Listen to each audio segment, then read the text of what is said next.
When you manifest, do you call in spirit? Do you imagine what you want? Do you use your right brain or your left brain?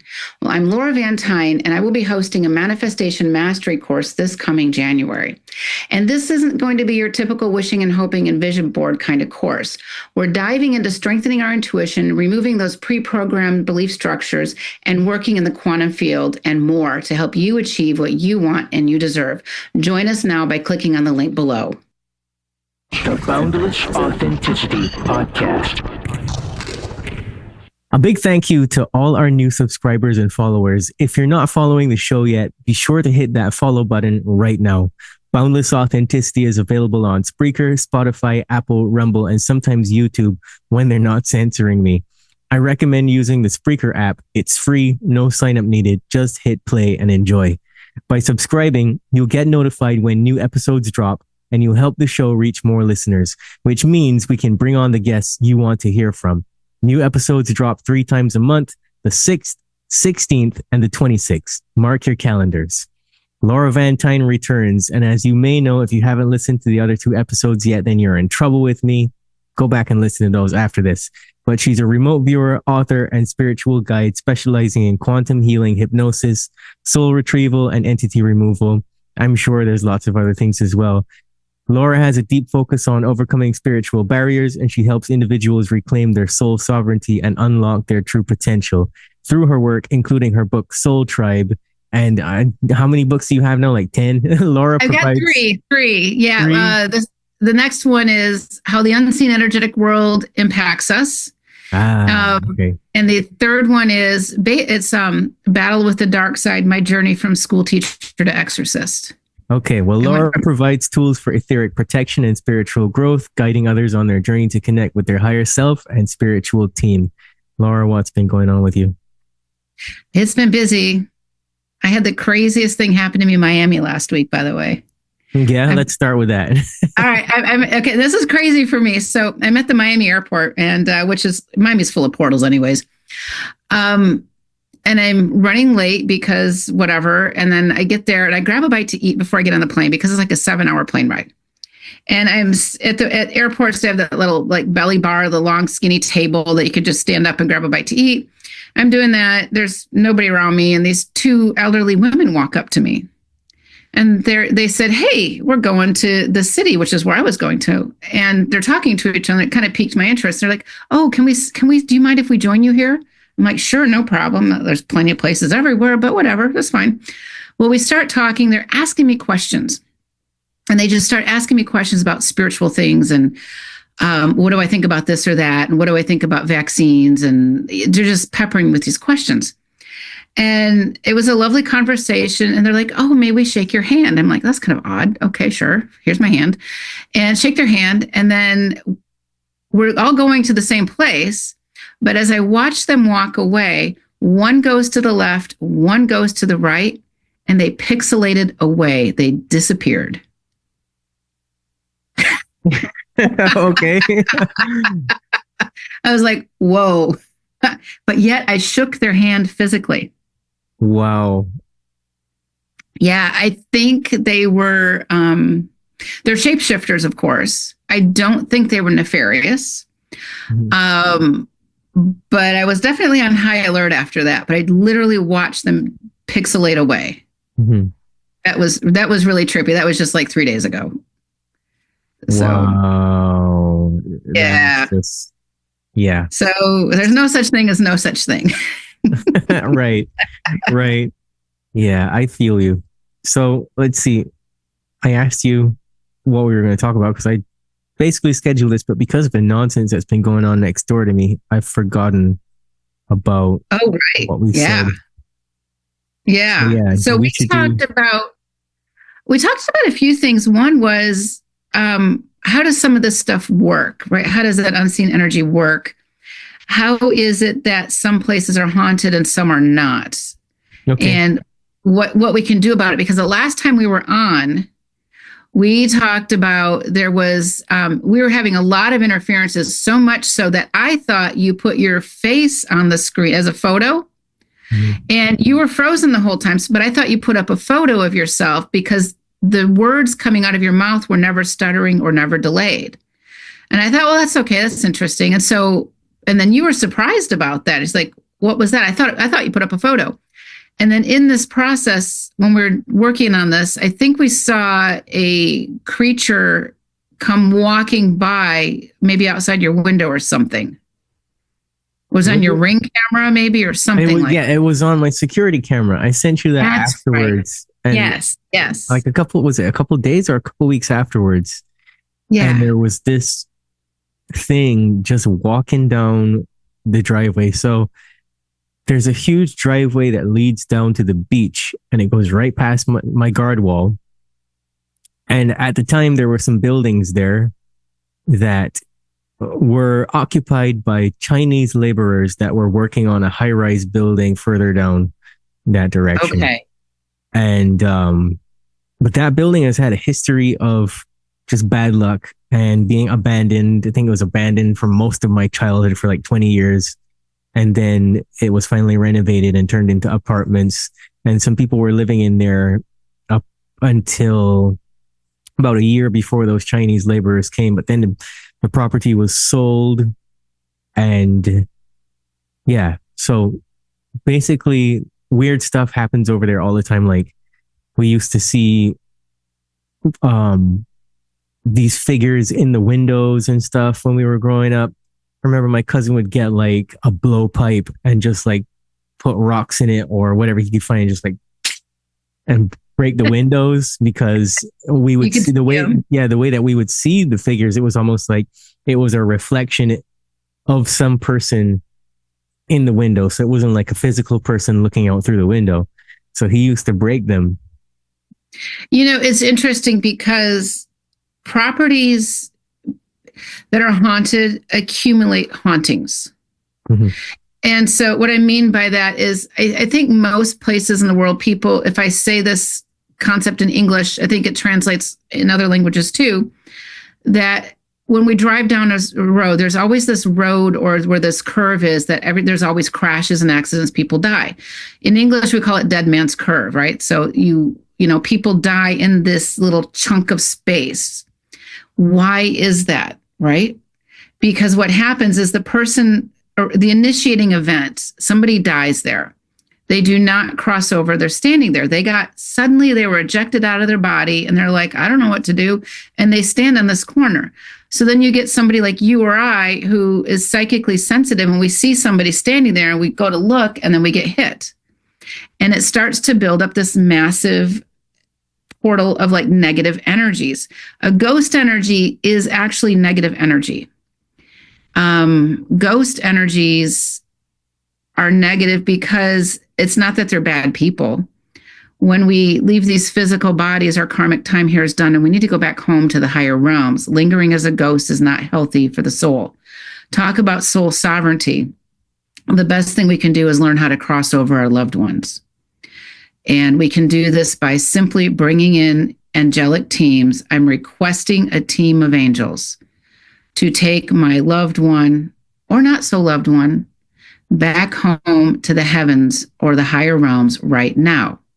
And what this does is we're assigning angels a job. When we leave our physical bodies, our karmic time here is done. These dark entities have given us a lot of false information about ghosts. They died before their time and they're just lingering. They have unfinished business. They were a jerk. They deserve not to cross over. All of these elements are designed to break down a soul. When we break down a soul, that soul energy, dark entities now gain access to us. When the dark entities left the light of God, they left an energy source and they're like, oh, snap, we got to figure this out. And they look at humanity as like, you know what? We can feed off of their energies because they are of God's source energy. So they use us as a step down transformer. So every ghost, no matter how loved or not loved somebody is, they need to cross over.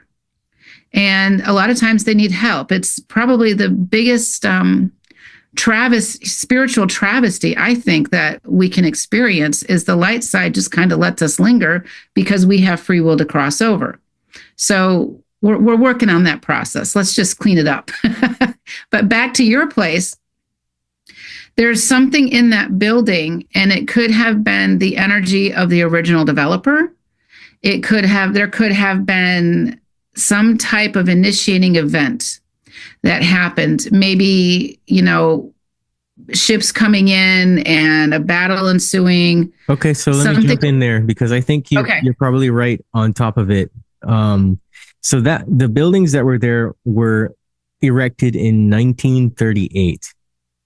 Prior to that, it was an open lot right on the beach. I'm talking about the shoreline is probably about 17 feet from where that first guard wall begins on the beach. So it's, literally a stone's throw. Mm-hmm. And prior to that, it was a plantation. It was a part of a big plantation, this entire area. So obviously slavery was happening. Okay. Lots of bloodshed. And from my understanding, the history of this land is not good because you would have had the native indigenous people like the Caribs and the Arawaks that were here when the settlers came, and there would have been bloody battles for territory. That makes sense. What you've got is a buildup of energy there. And what I'd love to do today is you and I work to clean and clear that space. Mm-hmm. We cannot clear the building itself because somebody owns it, but we can work on the beach area. Okay. Well, let me jump in there and add some more context because now it has been demolished. It's been demolished and it's been excavated. And I have been in a battle trying to get construction stopped because they showed up here on the 29th of December and just demolished the buildings without erecting any screens, and dust has gone into our houses. My aunt had a series of asthma attacks and stuff like that. There's a guy on the corner that was struggling because he has myasthenia gravis, which everybody knows is terminal and it kills you eventually. Other neighbors have been affected. I've been having itching in my eyes and stuff like that. Even the animals, the birds and stuff are sneezing. They do. Because of it. So what they did is they dug up a thriving sea turtle nest. And this is March. March is prime time for hundreds of thousands of sea turtles to return to this beach to nest. Right? So they came and they excavated the foundation, which is disastrous because they dug about 6 feet down into the earth, but there's no bedrock there. There's only sand. And there's a steady flow of seawater underneath. Even underneath my house right now, there's seawater under there, right? So it filled up like a swimming pool. Back in 1938, there were no septic tanks. So they had what was called suck wells, which was just a hole in the ground that, for all intents and purposes, the shit accumulated in. And it was kept there by the pressure of the water flow. It was kept in place and it had to be emptied regularly. So normally for, let's say, a 3-person household, that well would have to be emptied by a big tanker at least every 6 months or so, right? So there were 6 of them on that property. And remember I said there were Chinese laborers living there up until a week before the demolition. So those wells were not emptied. So the water that has accumulated was contaminated when they bust open those wells using the excavator, right? And they wanted to pump that into the sea. So they actually started pumping it into the sea. And I raised hell and I called the Coastal Zone Management Unit and I called the Environmental Protection Department, and it took forever just wrestling with them and calling and harassing them to get them to come and investigate. So they've only... Somebody's getting paid. Yeah. Somebody's getting paid. Of course. Somebody, like, money's getting paid left and right because... And pretty much everything this developer has done is a violation of all of the acts. The Coastal Zone Management Act, the Environmental Protection Act, because they cut down about 10 trees that have been there for over 70 years that are supposed to be protected by the environment.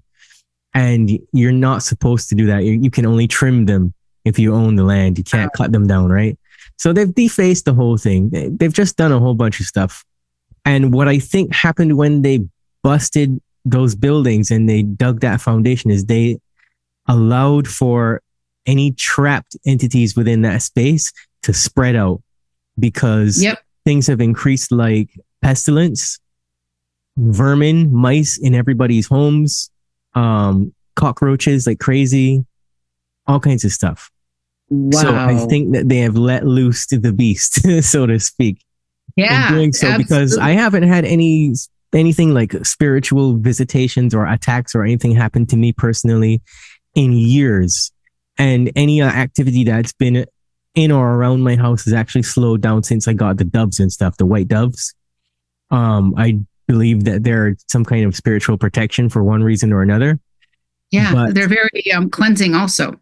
Yeah, but about 3 weeks ago, I was just sleeping and I felt like somebody was watching me, and I actually heard my mother's voice, like she was talking to me. My mother's still alive, so I don't know, who would be doing that. So it woke me up, and I actually saw something at the foot of my bed, and I was like, "No, that's very strange. I bet you that's one of the creatures from the Black Lagoon." Yeah, right. Yeah. That's what it is now. Wow. Yeah. So now you have all the information. Wow. Okay. So they've literally opened up a Pandora's box of hornets, right? Or vermin. What's going on? Is the developer from your country or is they from outside the country? Yeah, he's from the country. Yeah. From the country. He's a super villain. He just does whatever he wants, and he has been empowered by corrupt political forces to do the things that he does. And so he feels like he can violate all the rules because he has money and he'll just pay them off. Yeah, he's doing a lot of payoffs. Mm-hmm. All right. So I'm actually looking at and remote viewing that property. And I'll tell you what, it's nauseating.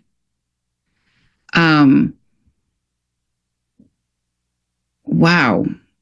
All right. I think we can do some cleanup. So if you're open to that, I've never done this on air before like this. There's a lot there. There's actually a negative vortex now that they have created down there. And so I'll tell you something else really weird that's happened too, that I can tell that there's negative energy going on. I usually trim the trees and stuff every couple of months or whatever. But since they've been doing that activity over there, it's been so difficult to keep the yard clean. Like you have to sweep the yard every day, and then you wake up and it's like somebody just threw dirt all over the yard. All the trees are shedding like leaves. It's affecting entire ecosystems. Yeah. We're gonna bring in a few different species to help us, but it's negatively impacting the Devic Kingdom. The Devic Kingdom is the fairies, the sprites, and those types of beings that utilize the energies that we provide, that basically human emotions that we provide them. They feed off of this. They're second dimensional creatures. And they're out of balance. When the Devic Kingdom is out of balance, Sasquatch and those things are also second dimensional beings. They can move into our third dimension. Sometimes we can see them physically, and then they go back into their second dimension. But when the energies afforded to them are out of balance, they become out of balance. And this is where earth sicknesses start to happen. So the Devers are really wonderful, and they're responsible for so much of the goodness of this planet. But as we're poisoning ourselves, we poison them also. And so bringing them in to help heal them will be also beneficial. Is this I'm going to say it's like a large-ish plot of land, this building? Mm-hmm. Okay, because I'm seeing it as large, almost like a rectangle going in, but kind of wide also. Is that accurate? Yeah. Would you like a picture? I can send that to you. Sure, absolutely. Okay. Or you want to put it? Oh, you probably can't put it on the screen. I can't put it because it's not on my computer. Yeah, that's okay. But, so while you're doing that, I'll keep talking. So what we're dealing with, I think, here is a bunch of predecessor energy. So when I remote view a problem, for example, this is a problem, we're going to look through stacks of time. And what I mean by that is that time is not linear. If it flowed in a straight line, that would just make life so easy, right? But it has ebbs and flows and ups and downs. So as I'm going through this, think of like rings on a tree. Every year the tree is alive, it grows a new ring. And so I'm just kind of looking through those rings on a tree, and we're just looking for disturbances and fractions and things that we can help heal and clear. I remember working on a piece of property. It was quite large. I think it was about 20 acres or so in the Southwest. And it started out with Navajo Indians becoming sickened. And then it went into three or four times down into 1980s car accidents to this. Once that land was cleared, everything in the home quieted down. And what you're experiencing right now, and probably all of your neighbors, how aware they are of it or not is another issue. You're experiencing these energies and entities being released. And my first rule when I work with somebody, and this is especially true when I talk to people who practice Reiki, never litter the ether, right? Reiki practitioners will pull gunk off of people and whoosh. Well, now it's like, just throwing sludge or slime on your floor. Don't do that. Mm-hmm. Okay, literally visualize it going into a hazmat bag or handing it off to the angels or whatever it is. So they've opened something up. And I think that this is a tipping point because of the slave trade and because of the ships coming in and taking advantage of the native people. It's just a boiling point right now. So if we can clear this properly, it'll be fascinating to see how everything settles in. Mm-hmm.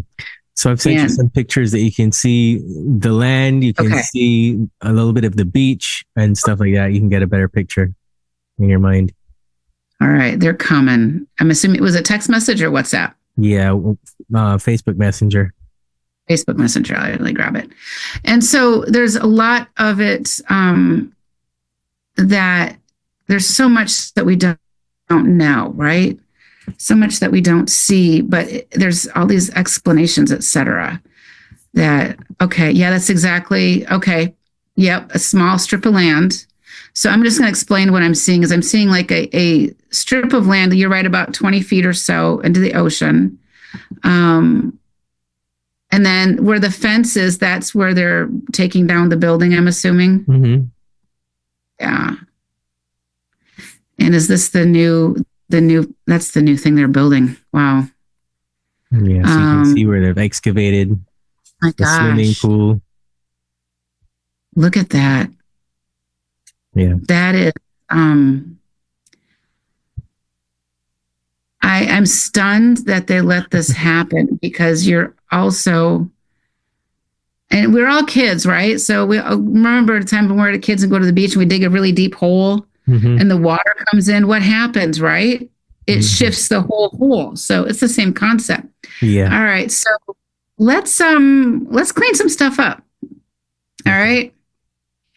We're going to do a basically kind of a guided meditation. Mm-hmm. And I want everybody to know that while I and we are doing this, I have many, many layers of protection. The reason is, the sand coming in at you, the dust. Just wiping my eyes off because if you can see, they're getting a little bit puffy. Yeah. Yeah. Dust, yeah.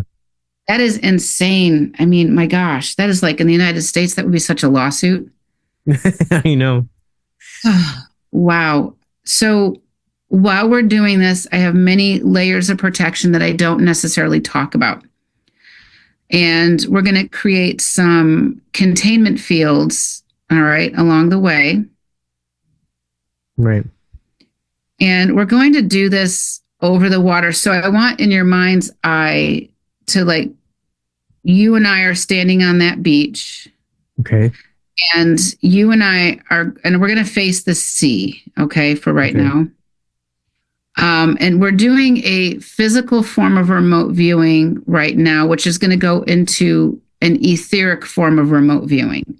Remote viewing means that we can project our consciousness to a different time, place, and location.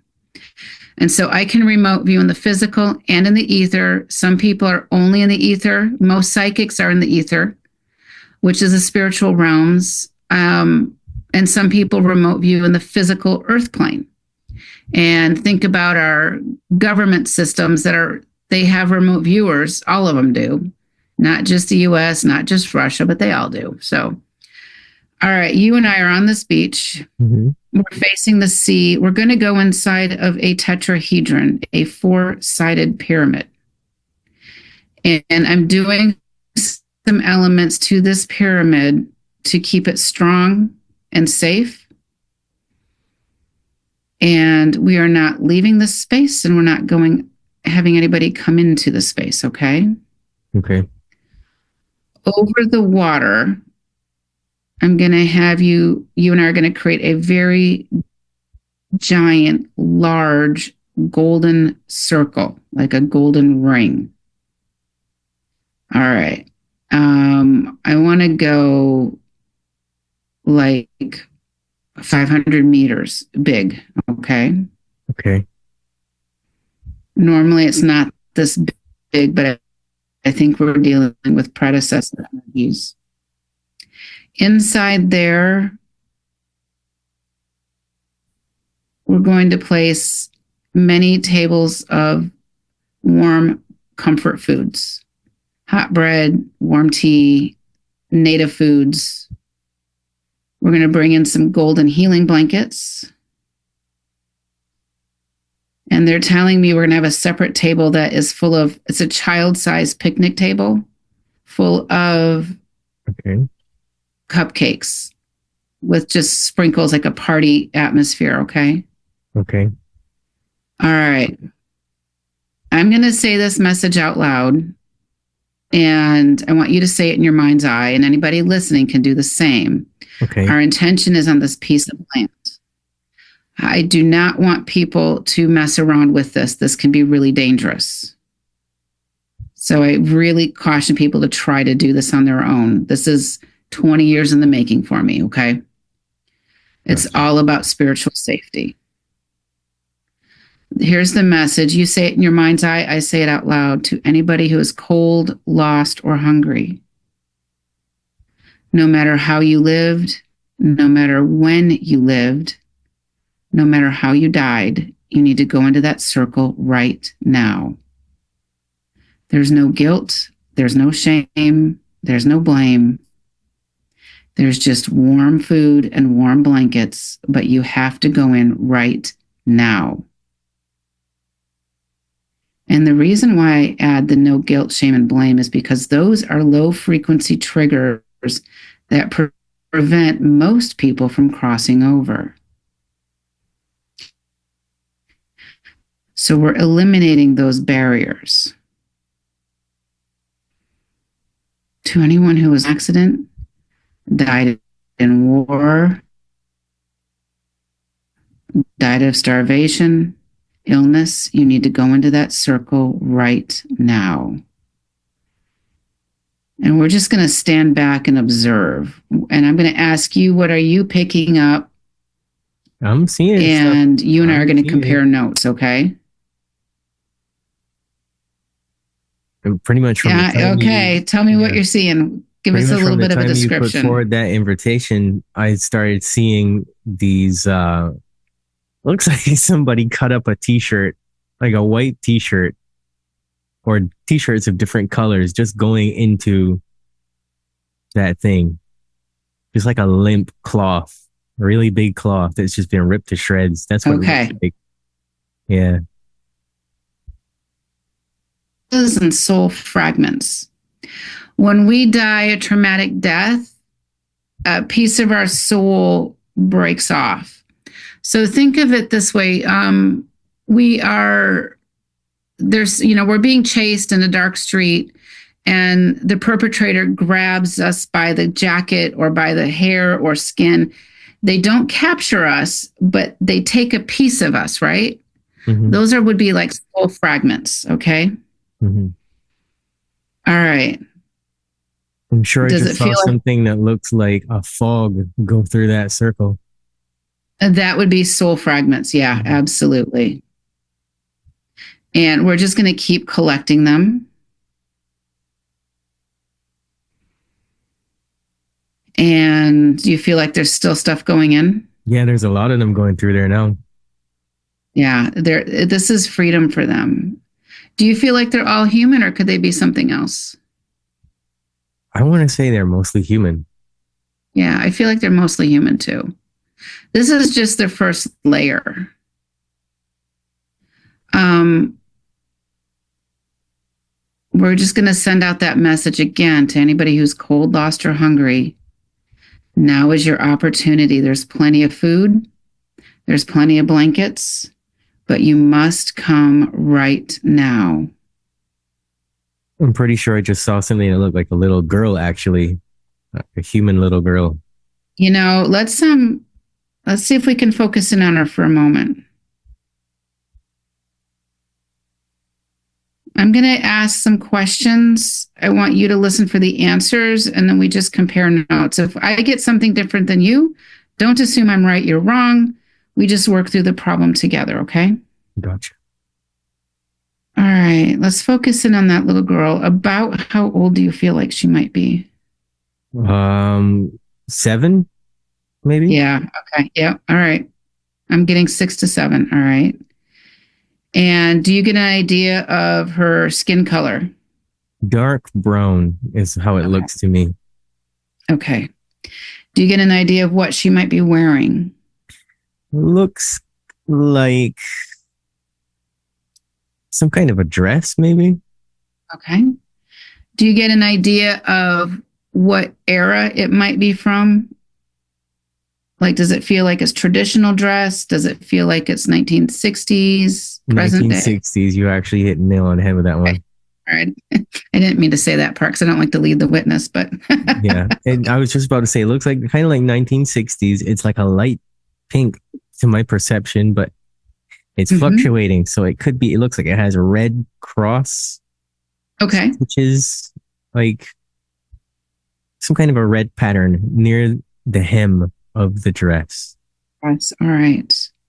She looks maybe like she has braids in, but I can't tell if that's a braid or if it's just a lock of hair that's in the way. Okay. All right. I'm going to start bringing in my team of angels. They're going to come in over the water on the left side. They come in rows and columns so I can vet them. I never, ever, ever want to send somebody off with a fallen angel, a shapeshifter, or anything like that. That's why I'm like, this is pretty. I've never done this like this before in public because of these constraints, right? Mm-hmm. But I've been told I've got the go ahead, which is, I felt was awesome. So I'm bringing in these just huge teams of angels. They're standing in columns and rows, and I'm going to be looking at them, and feel free to look at them with me. And I'm just going to start pouring frankincense oil and salt on them. And what I'm looking for is anybody who may shapeshift, move in an odd manner, or disappear, or glitch. Okay. I think I might have seen one glitch. Yeah. Yep. That's a shapeshifter. He's trying hard to hold the form. Archangels come in and take him out. I feel like there might have been 2 of them, by the way.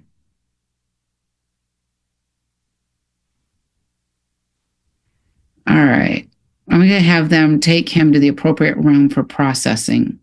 Again, we don't want to just let them go. Anybody who bind, buries, or casts away these things, they're just adding to the problem. Okay.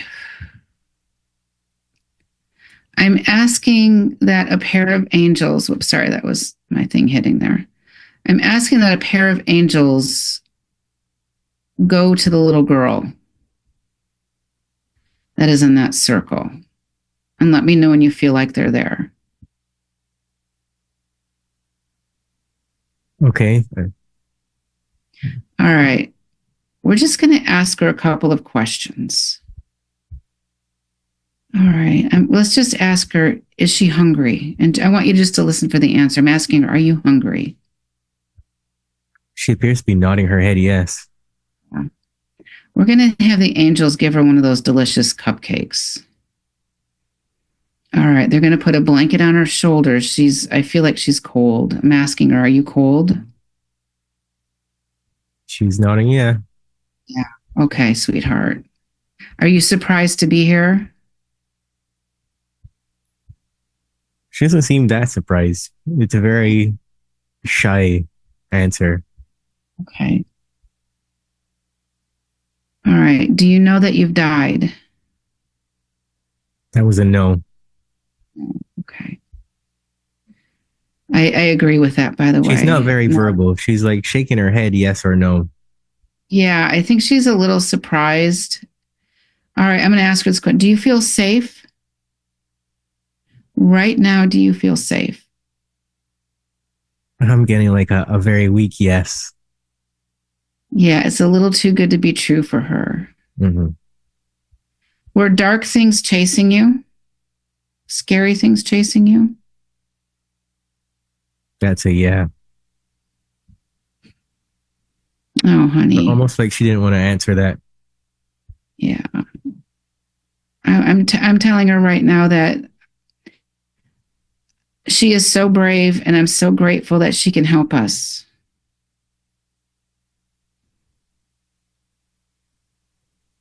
She's missing her mommy and daddy. Mostly her mommy. She's missing her mom.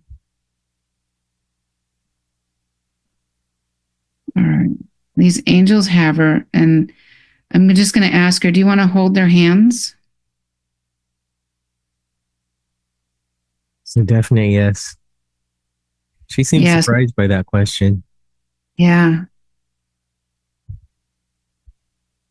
All right. And as she's holding their hands, I want you to kind of look at her energy levels.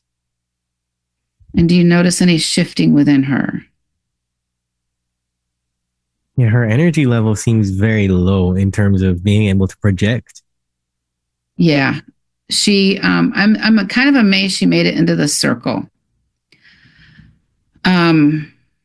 We have magnetized it too to help them move in there. So she's a very low energy level. And the reason why I bring in the food and the blankets, the food is actually just prana or chi, but it's for the human mind construct.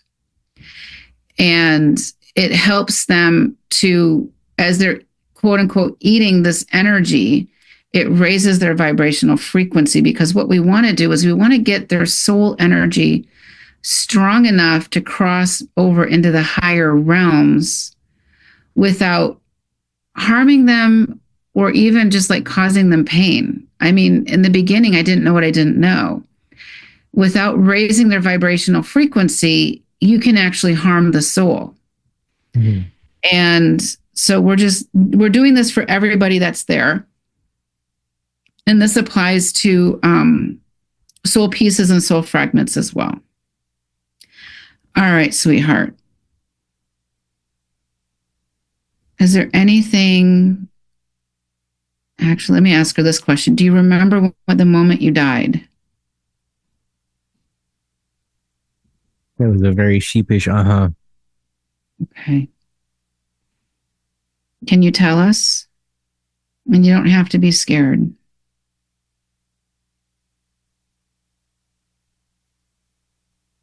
I'm not sure if this is what I want to hear or if that's the actual answer, but it sounds like drowning. Yeah.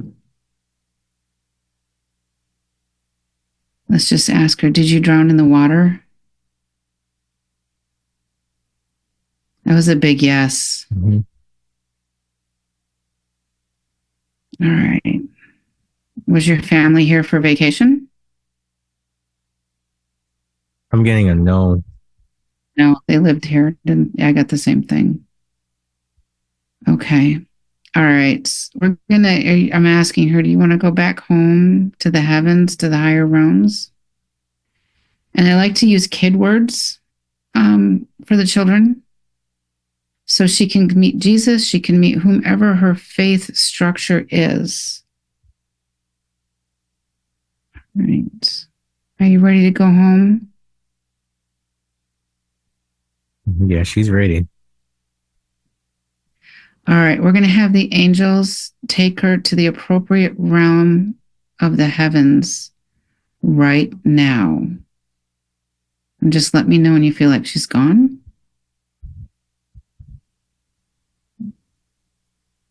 Okay, she's gone. Yeah, That was quick. that was quick. She She couldn't get out of here fast enough. there were dark beings chasing her. And as they're chasing her, they're feeding off of her soul energy. It's so cruel. Looking at the big circle again, do you see any more people coming in, or do you feel like it's slowed down a bit? It's definitely slowed down in terms of the t-shirt shaped fragments and stuff, but I feel like there's something much bigger and darker, a mass of something that's lingering. Oh, heck yeah. That's what we're going after next. Yeah, do you see that? It's lingering somewhere towards the right of the circle. Yep, absolutely. That's why I had the angels come in on the left. Yeah, we're going for the big boys next. Removing these souls first is the compassionate thing to do. The biggest crime of humanity is not teaching people what to do upon death. Getting them out of this form of a matrix is a big deal. All right, we're going to do one more thing before we go after this, and I think they know we're coming, by the way. I'm going to have the angelic realm start crossing over those in the circle. They can keep coming. That's fine. But between us, because there's that sand there, I'm creating an oval-shaped circle, a low-frequency gold, like the one for the humans that we just did, and animals too. I think there was some animal life in there. Is like a 24 karat gold, high frequency gold. Here we're going to do like a 12, 14 karat gold back here. It's like got a blue tinge to it even. Inside there, I'm putting in a vat of just pure protein broth. Okay. And let me know when you have that locked in your sights. Okay, I see it. Behind. Yeah, perfect.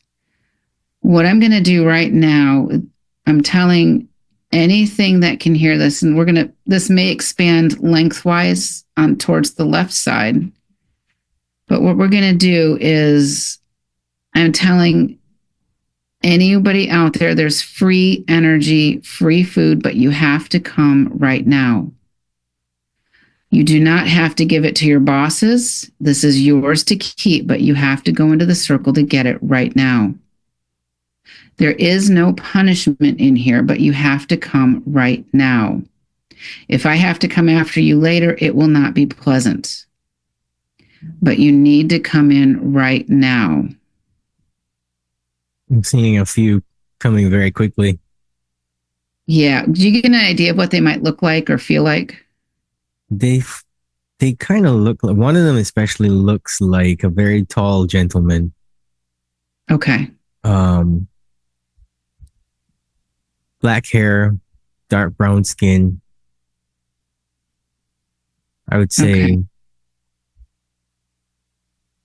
maybe he could have been a slave or something, because he kind of has on like a brown color pants. Okay. Was he afraid to go in the big circle? He seemed hesitant. All right. But he sure wants that broth or whatever. All right. Oh, I get this. This is what he ate for food, was a broth. As a slave, you're not going to get very good food. I'm bringing in a pair of angels to take him to the other circle. Oh my gosh, that is a wild sense of confusion on his part. Yeah, he doesn't know what's going on. And there's like two more with him that don't know what's going on either. They seem shocked. Yeah, all right. You know what? We're going to let them stay in there for just a moment. We're going to give them cups. The angels are in there. They're going to give them cups, and they can have that protein broth. That's fine. They're very, very slender. Is that accurate? Mm-hmm. Yes. Okay. And I think, you know what? I've seen him before. Okay. I've seen him in my yard before. Wow. I've seen him in my yard maybe 2 years ago. All right. Let's ask him some questions. Do you know Jahan? He said yes. Okay. How do you know Jahan? Can you answer that?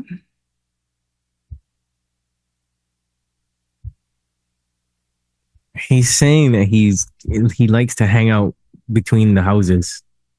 Okay. Does Jahan have a warm, light energy around him?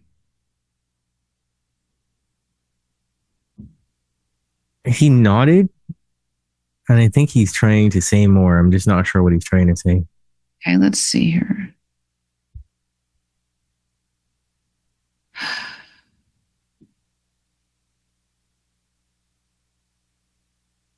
He knows he died. They know so I think they knew each other in life. I'm asking them, did the three of you die together in the same time?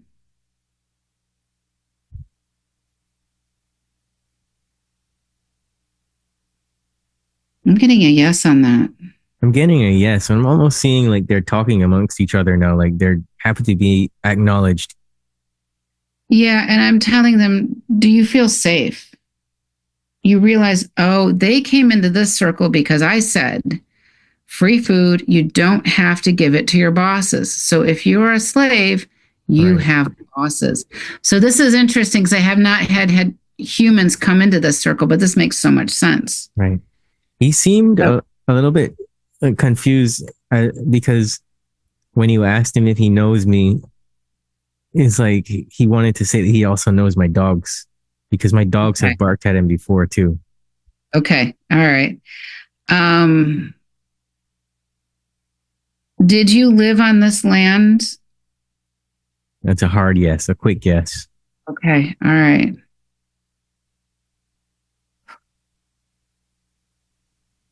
Did your master kill you?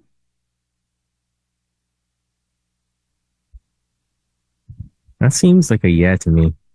I feel like it's a yes. I'm also getting infirmary. That word's coming up. So I'm seeing they were sick and weak and therefore expendable. Yeah, because he looks frail. So I'm seeing them as sick and weak, and the master would kill them. So if they were sick and weak, one, you don't want it to spread, and two, they can't do the work. Mm-hmm. Therefore, they're not worth, so to speak, right? Mm-hmm. Why feed them and house them if they can't do the work? I'm getting that he's been there for at least 2 centuries. Yeah, yes, absolutely. All right, do you see the angels with you guys? There's 3 men, it looks like. Mm-hmm. It's 3 men. Okay. All right, we're going to bring in 6 angels, 3 pairs of angels. These angels are for you guys. We are so sorry that you've lived such a difficult life and then became earthbound in death. We're going to change this now. We're literally changing the soul trajectory of these 3 men. And I'm going to ask them, just listen, do you need anything else?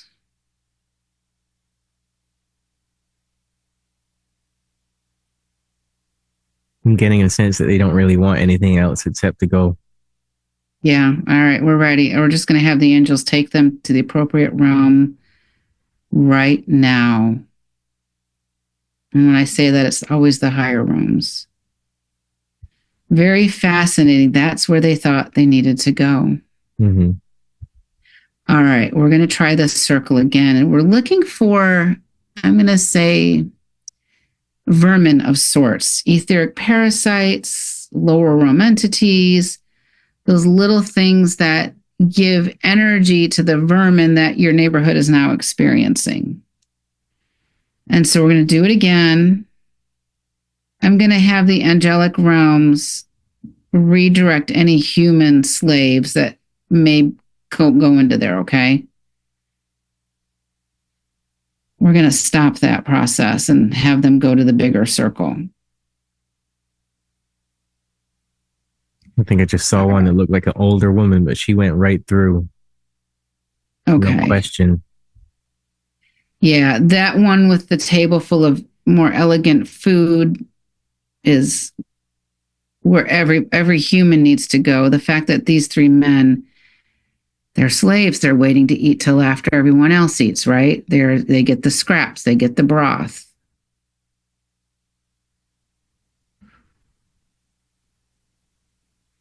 All right. And the reason why I ask about the clothing and such is that we can identify when a ghost lived and where they lived based on the clothing. Mm-hmm. Like you said, the little girl was like around the 1960s. Yeah. And so that's why I'm always asking about the clothing or any identifiers. All right. Yeah. All right. Again, I'm telling anything that's in anything around your neighborhood that can hear this message, there's free protein broth, free energy, but you got to come in now. You get to keep it. You do not have to give it to your bosses, but you have to come right now. And this is where we might see like the gargoyle creatures, the lower realm entities, just a mishmash of that kind of stuff. These are the pawns on the chessboard. These guys, they'll extract our human energies. They can cause conflict in the homes. You have this weird argument with somebody, maybe a sibling or a spouse or whatever. You're like, why am I arguing about that? They're eliciting these responses out of us to extract our energies. Once they do that, they have to give it to their bosses and then they're left hungry again. If they fail, they get severely punished.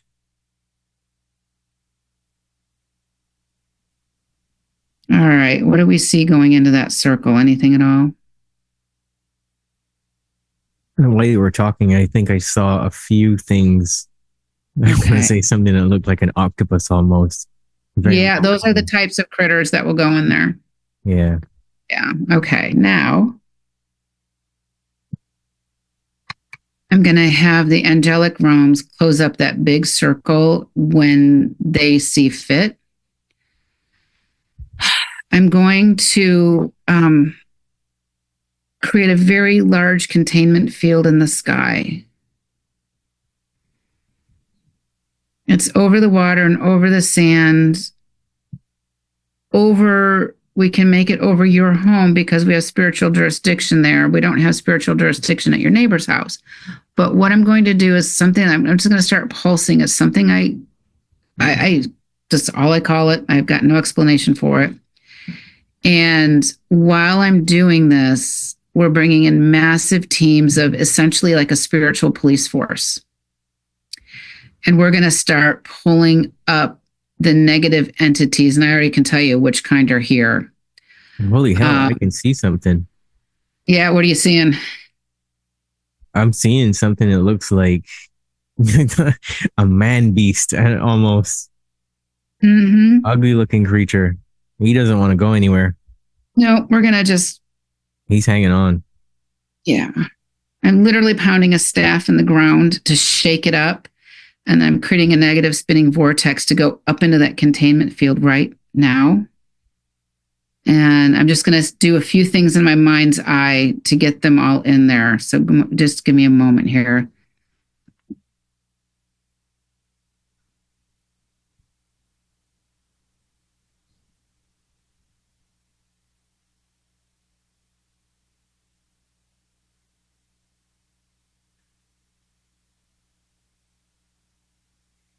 All right. Do you feel like he's going into that containment field in the sky, or is he still down there? He's going. Yeah. He's kind of let go. Yeah. Do you get an idea of like how tall he might have been? I want to say about 7 feet, honestly. Yeah, that's about right. Were you able to see his eyes? Like almost like a type of shadow creature, almost like like if you drawn his face on a piece of paper with a pen and just use scribbles. Okay. Okay. Yep. Hooded being, it looked like me. Yeah. There's some more of these coming in.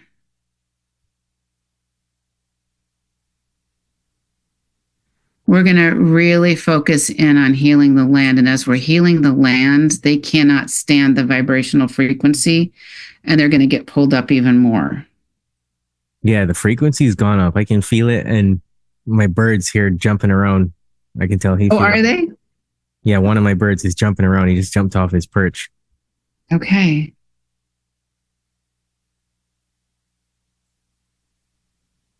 All right.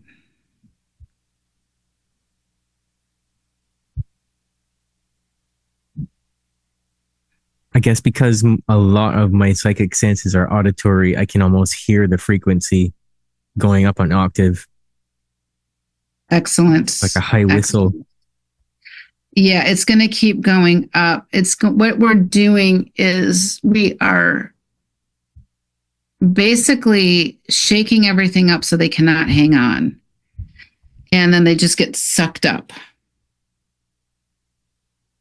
And that land that's literally created, I can't believe they did that, is going to get cleaned out also.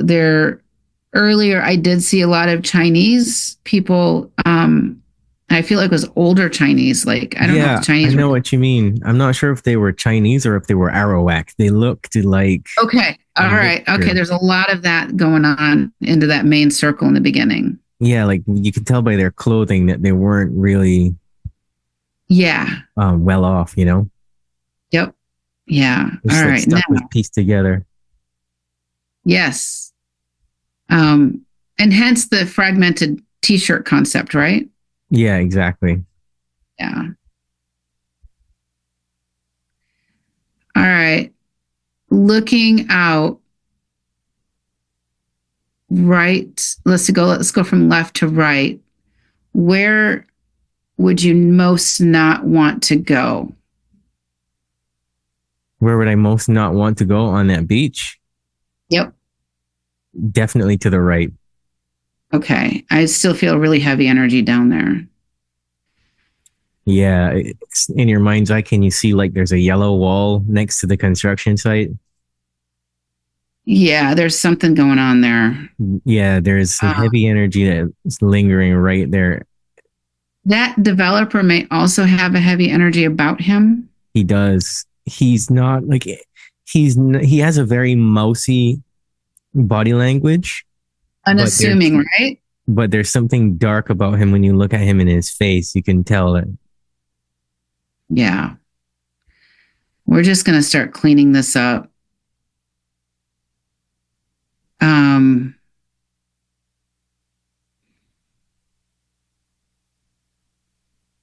Do you get an idea of what might be puppeting him? What kind of species or being or spiritual team?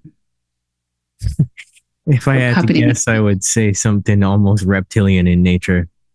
There's a heavy reptilian presence here. In fact, I'm looking under the sand and I'm seeing a reptilian egg nest there where we're moving. It's their breeding ground. Really? It's on the right side. It gets really dark down there to me. And I'm seeing these like sand dune kinds of things, even though there's no sand dunes there, right? Right. This is in the ether. We're just going to start pulling them up.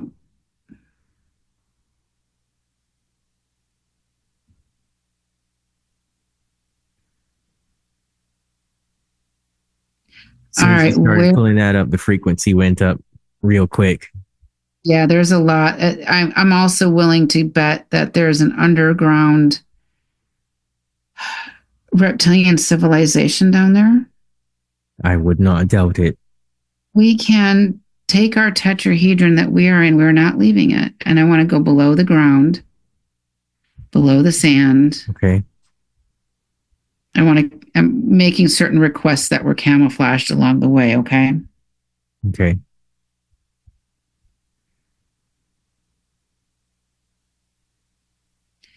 And I want us to go to the outer edge of this reptilian city.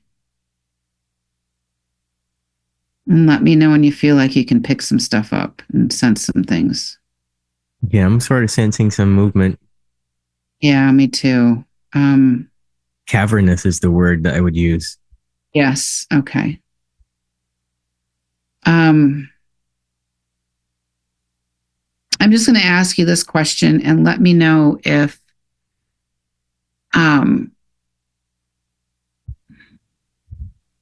this rings true for you or not. Okay. Okay. Do you think there's big canisters in those caverns? Canisters?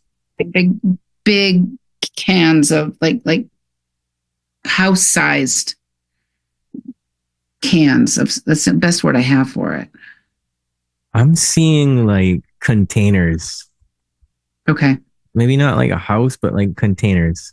I'm not sure. They are containers, but they're very large. Oh, yeah. Okay. Okay. I'm also getting that they've been here since the island was underwater. So they've been here for centuries. Yes, they have. I'm going to start having the light side take these canisters and they're going to put them in that main circle, that first circle. Okay.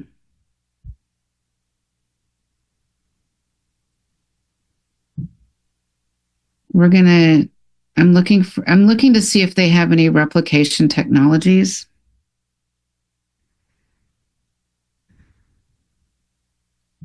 They do, it seems. Yeah, they do.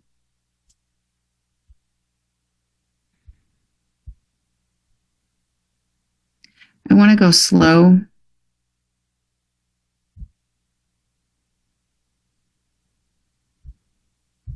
Looks like there's 3 replication centers.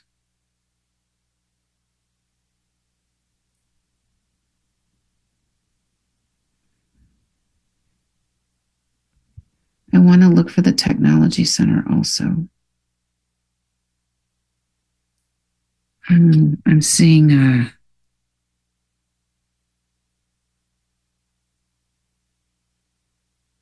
I'm going to start having the teams come down and dismantle the technology centers.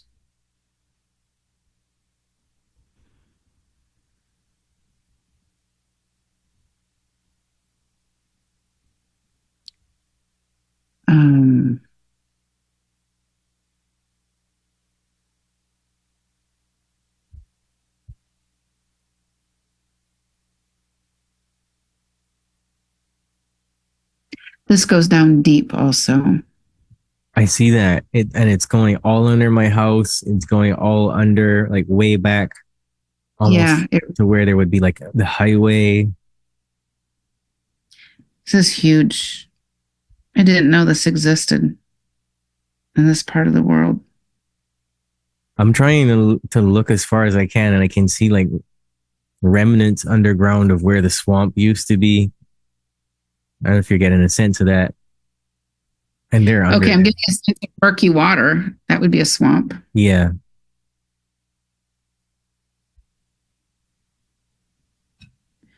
Yeah, this entire area was plantation at one point, but it was also a swamp. Yeah, wow. We're going to have to start cleaning this out. It goes really deep. I'm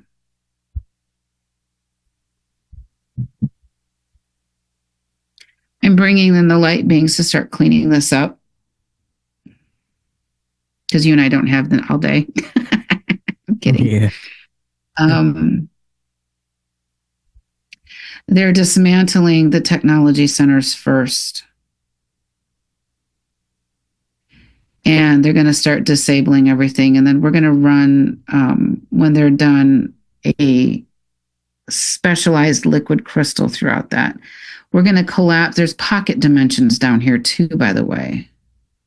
So a pocket dimension is a dimension inside of a dimension. So right now we're looking in the 4th dimension, this lower astral plane that's underneath the physical. And there's a lot of bleed through with the fourth dimension and our third dimensional planes. And this is why we see ghosts. This is why we have these unseen energetic things happening to us. On the opposite side, we have the light side, the fifth dimension and above, which can impact us too, but they do it through spiritual law, through specific parameters where the dark side doesn't care. This is basically a giant reptilian nest.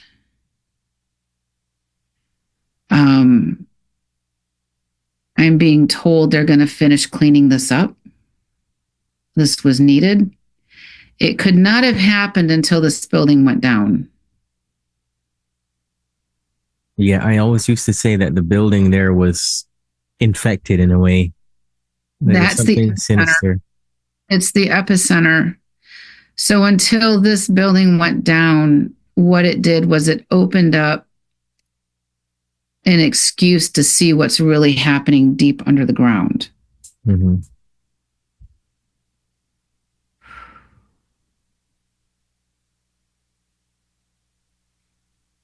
Looking at that containment field in the sky, do we want to quiz any of them or just send them off? Just because we're on a podcast, let's talk to them. Okay. All right. So we're going to go back to the surface. I'm making the request that to my biggest, baddest ass archangels, remove one of them and place them before us. Okay. So we're still in our space. We're going to create a small golden ring, which is another form of a containment field, so he cannot escape. I said he, didn't mean to give that one away. Let me know when you see or sense this being. Oh yeah, I see it. All right, describe what you're seeing. I don't want to call him names, but he's pretty ugly. Yeah. He looks mean. Almost like scaly in a way. Uh-huh. Yeah. Does it have a long tail or a short tail? I am seeing shorter tail. I guess the way I'm seeing him, though, I'm not really seeing fully what's to the back. It's almost like he's looking at me. Yeah, you would notice if he had a long tail. Yeah. Sometimes they're short, sometimes they're long. Do you get an idea of his skin color? Like a pale, murky color. I wouldn't say it's particularly like a green or anything like that. You say like I'm gonna say gray, green, brown. It seems to be kind of milky too. Milky, like it's a weird color. It's a really weird color. Yeah. And it's you like said a gecko almost. Right. Yeah. And you said scaly. Uh-huh. Do you get an idea of how tall he is? Oh, he's pretty tall. He has to be over 8 feet. Okay. They can be 12. They can be 12 to 15 feet tall as well. Okay. Yeah. He's big. All right. Now, looking at his eyes, what color are his eyes? Right now, his eyes look dark to me. Okay. Like there's no. He's got what? He's got them closed. He's like, they have two sets of eyes, or like they can go dark-eyed, black-eyed, and they can like have red eyes or yellow eyes and like slits in their pupils. Mm-hmm. Interesting. All right. So he's smarter than the average of them. Do you see any clothing on him, or is he appearing in his natural form? No clothing. Okay, I don't see any clothing either. All right. We got questions. Are you surprised I'm asking him right now, if he lies, tells the mistruth, partial truth, omits the truth, there will be consequences. Do you understand? He's not happy about that. If you do not comply, I'm going to put you back in with your bosses and say thank you for your help. Do you understand that? Yeah, he's not happy about that. If you do comply, there are some karmic elements that will be afforded to you. He still seems pissed. Yeah. Did you know I was coming? He seems surprised. He seems caught off guard. Do you remember? This is how the light side works. We talked about doing a show a couple months ago. And then you're like, what were we going to talk about again? They had you, the light side had you forget so we could zoom in on this and catch them by surprise. If they would have known we were coming, it would have been a different story. Does that make sense? It makes sense. All right. Now, how long have you ruled this land?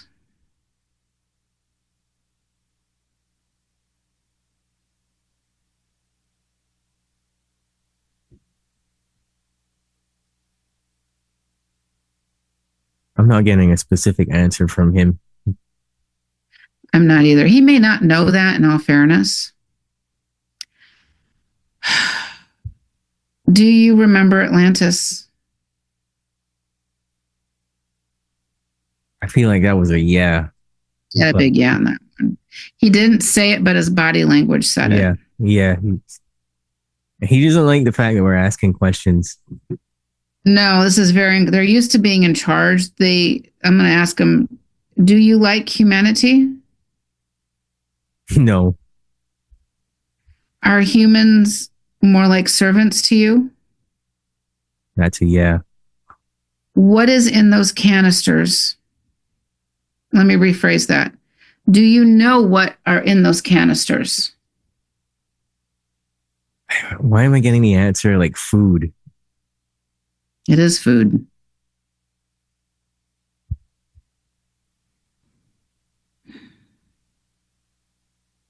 What is the food?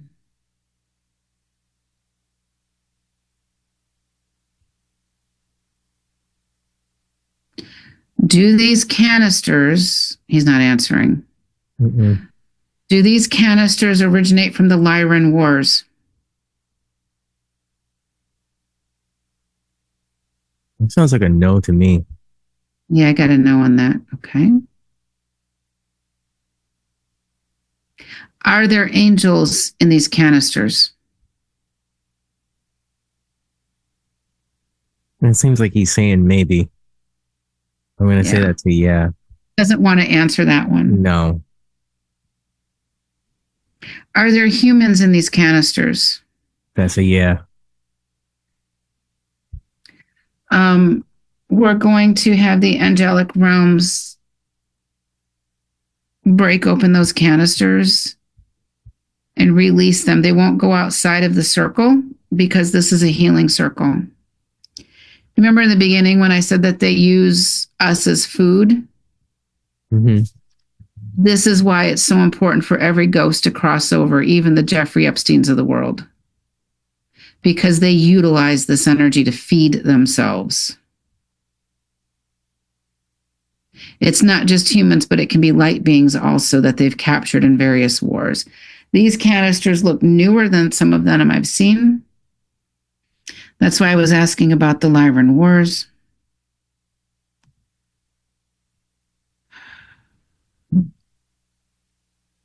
I'm asking him, what else can you tell us about these canisters?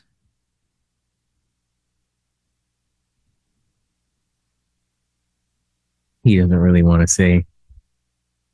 Yeah, he may not know. He's more of a entry level being, a grunt worker, so to speak. He's the muscle. He's not necessarily the brain. I'm going to ask him, are his species starting to disappear off the earth?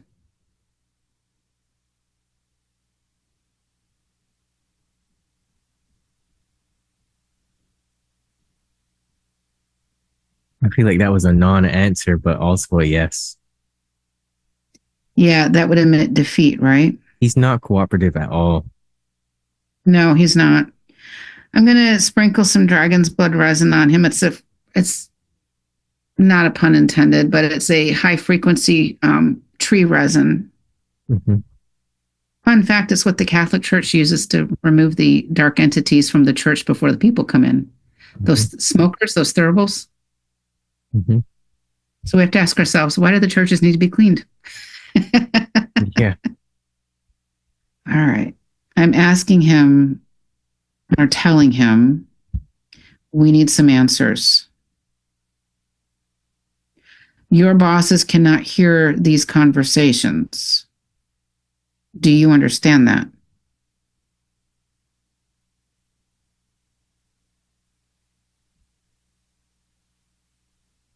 He doesn't believe that.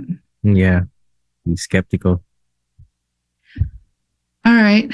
What makes access to humanity easy?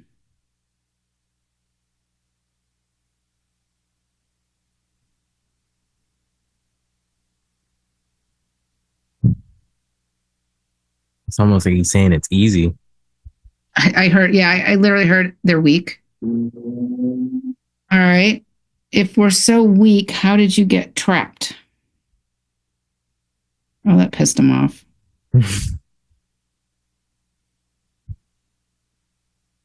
What makes access to humanity difficult?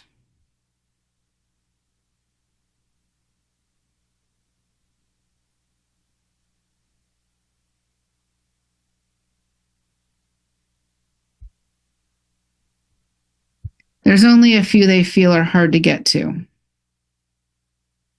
Most of them are easy prey.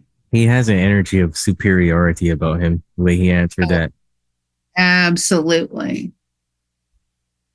Are you responsible, your species, are you responsible for voice to skull technology? Yeah. Have you been tweaking the voice to skull technology lately to make it stronger?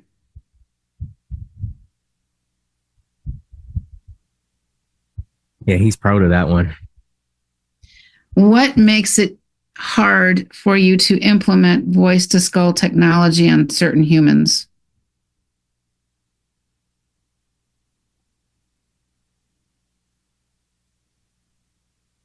I'm getting like he's saying the light. Yeah. Light. Their light, their heart, and a strong mind. This is why building a healthy soul is so important. And Johannes, why your work is so important. I'll tell you something as well that's interesting about that. When I'm home here in this house, nothing of the sort affects me, but I've stayed at other villas, at like the one right next to on the other side of the construction site with the yellow wall. Mm-hmm. And trying to get to sleep at night is terrible because of the voice to skull technology. You hear like somebody's trying to talk to you in your head. Yeah. Yeah. It's a synthetic telepathy. Mm-hmm. Many people have telepathic abilities. For example, you're thinking of somebody and they call you on the phone, right? Mm-hmm. That's a form of telepathy. So voice to skull technology is a synthetic technology that they have created. I've been working with the Greys and I'm going to call them Anunnakis and the Sumerians, ancient Sumerians. And the idea is they create a distortion and also they're working with certain high-level governmental agencies with the humans. The humans will implement this. And they're testing technologies, which is really, there's a special place for those. And that's what it sounds like when you receive those signals. It sounds like somebody's talking through like a distortion pedal for like a guitar or something into. Yes. Yeah. Yes, exactly. And so what we need to do is we need to say, this is not mine. This is not my thought. Bring in your team of angels, bring in your higher realmed guides, and just literally obliterate it. For those that are not familiar with voice to skull technology, it's trying to override our thought processes, our patterns. It's trying to put thoughts in our heads that are not ours.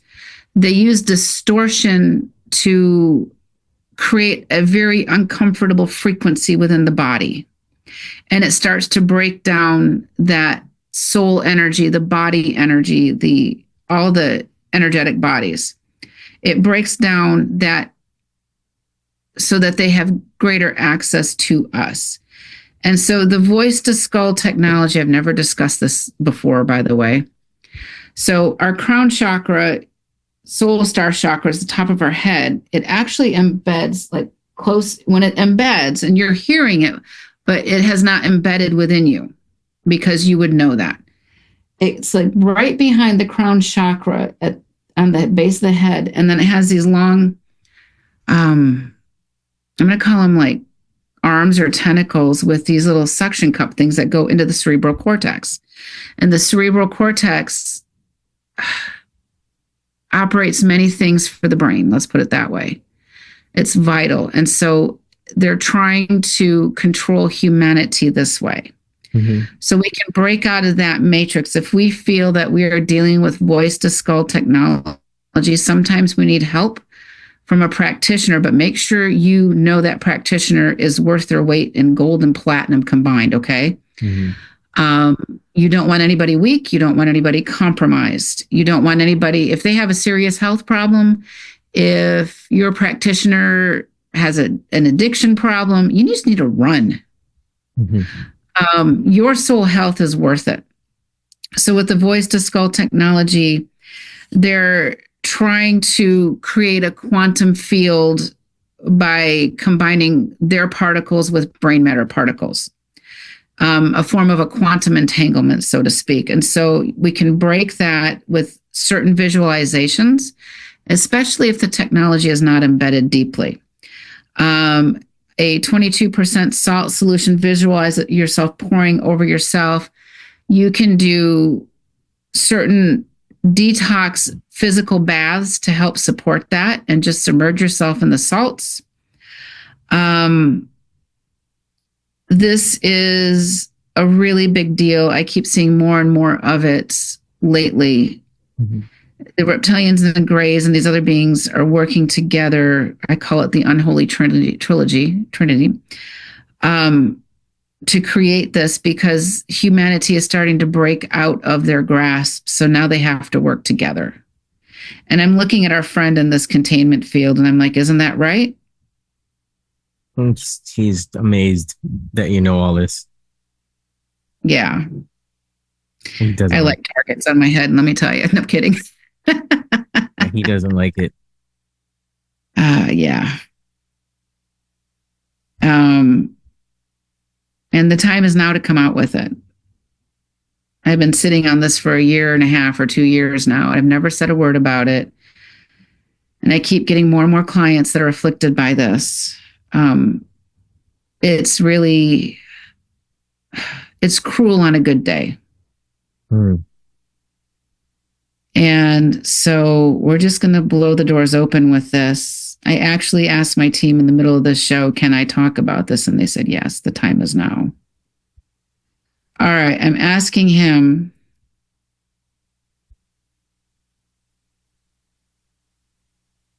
Do you know who I am?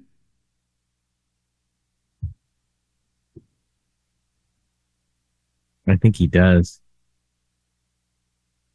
I'm getting like, I'm not saying a word.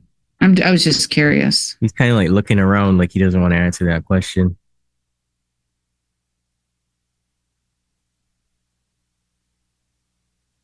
Do your species still have schools teaching them about me? The answer is yes or no. He doesn't really want to answer any of these questions. No, he's a jerk. By not answering, that's the answer. You know what I mean? Yeah.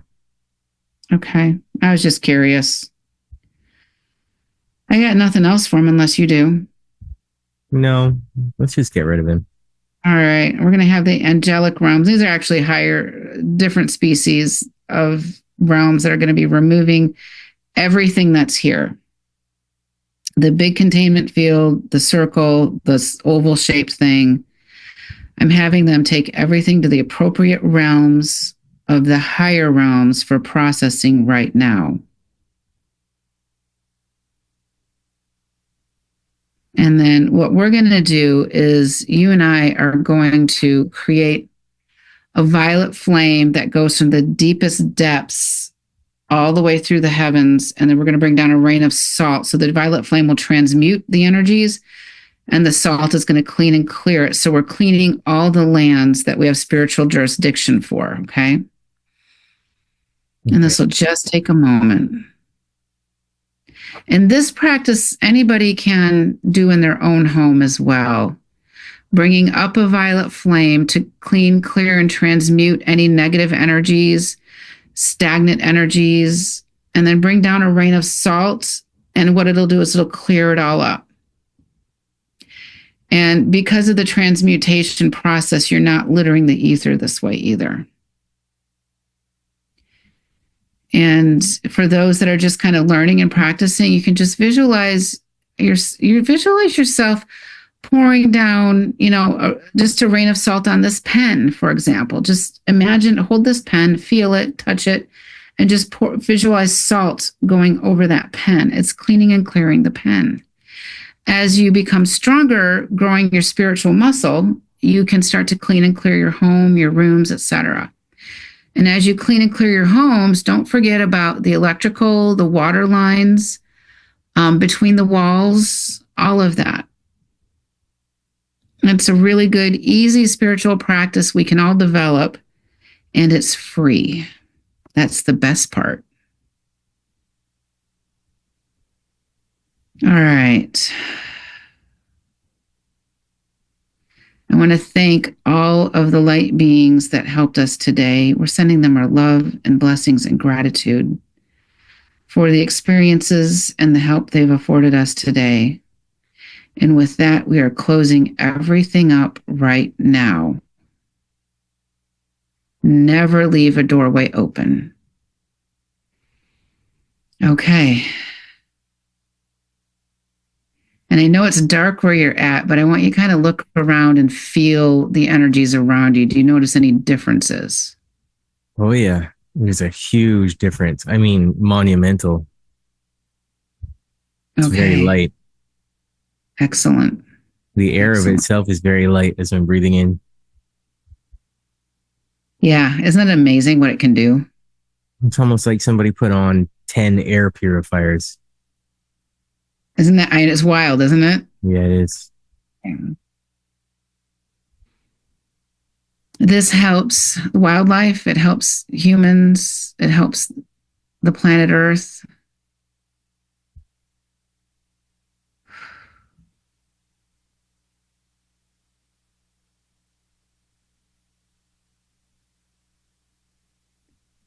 All right. Yeah, this was a really good clearing.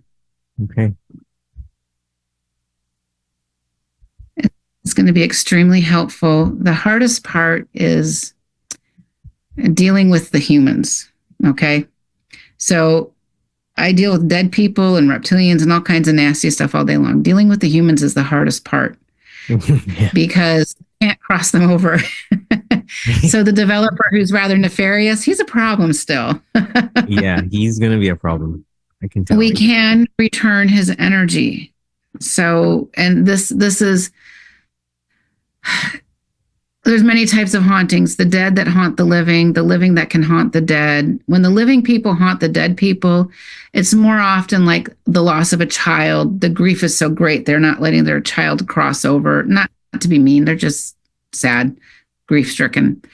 The dead can haunt the dead. Think about war victims, right? They missed the memo. They shot each other and they keep shooting each other.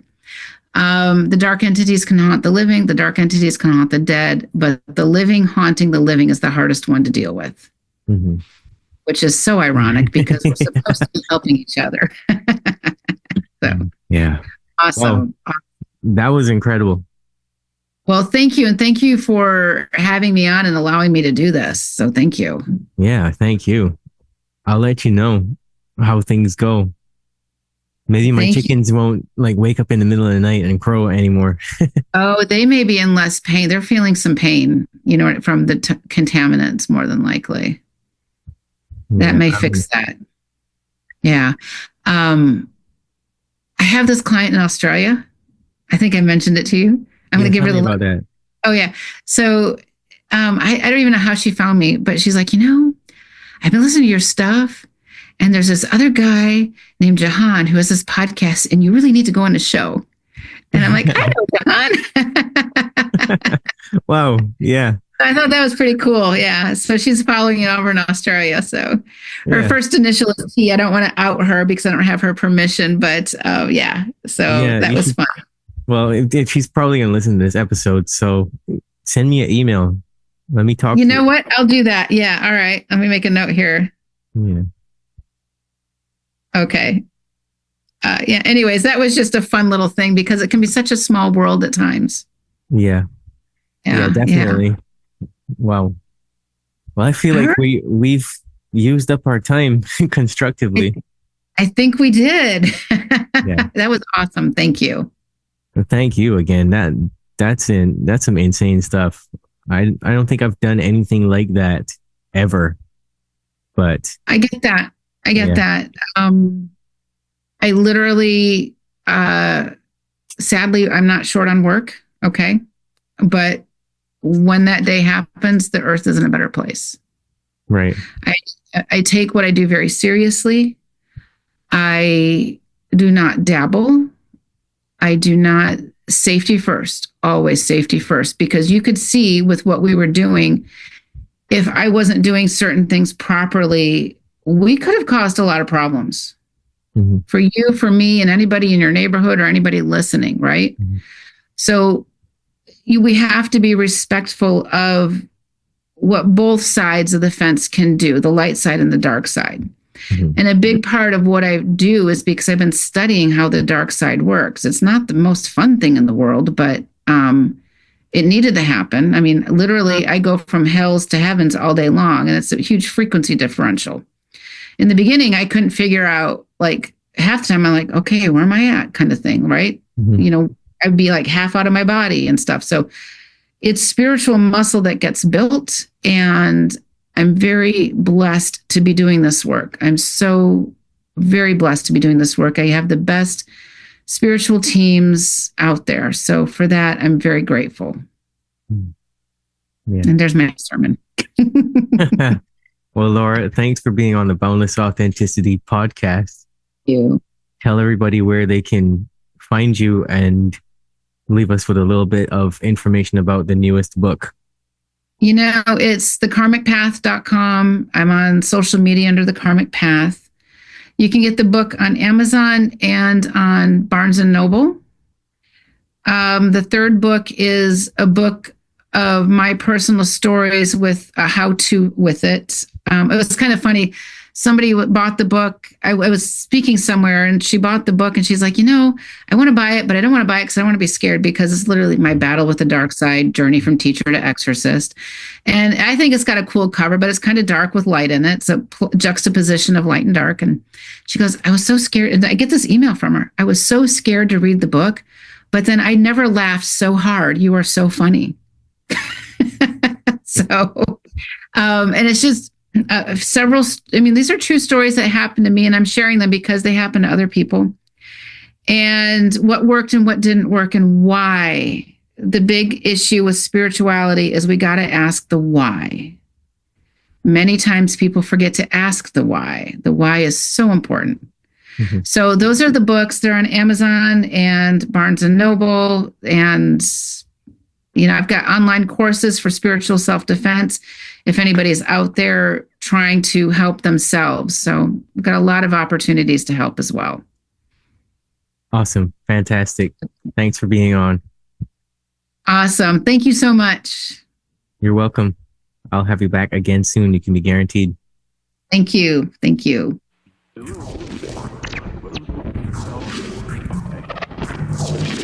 You're listening to the Boundless Authenticity Podcast, where we discuss everything related to the evolution of human consciousness. At the very least, people need to understand that the United States builds bunkers, which are basically cities underground, every 3 months. Basically, when you dream, you tap into your subconscious. It is your nocturnal intuition, your creativity and imagination unchained from subconscious, reason, ego, and logic. They're biologically alive, but they have no soul. They have AI consciousness. They can alter your consciousness in the brain if they get in the brain. We live in a multidimensional reality, whether it comes through esoteric information in the spiritual realms, or the UFO people, experiencers, or mainstream through quantum physics and through mainstream science now realizing that parallel dimensions probably exist. We're all spiritual beings. We're all having these human experiences. We've heard that phrase over and over and over. But what does that really mean? You know, all the big questions of life, we have these answers inside of our souls. We're ultimately studying the nature of what it is to be human, good and evil, our psychology, how we think, and our health. That's why I love Bruce Lee's great quote, all knowledge is ultimately self-knowledge.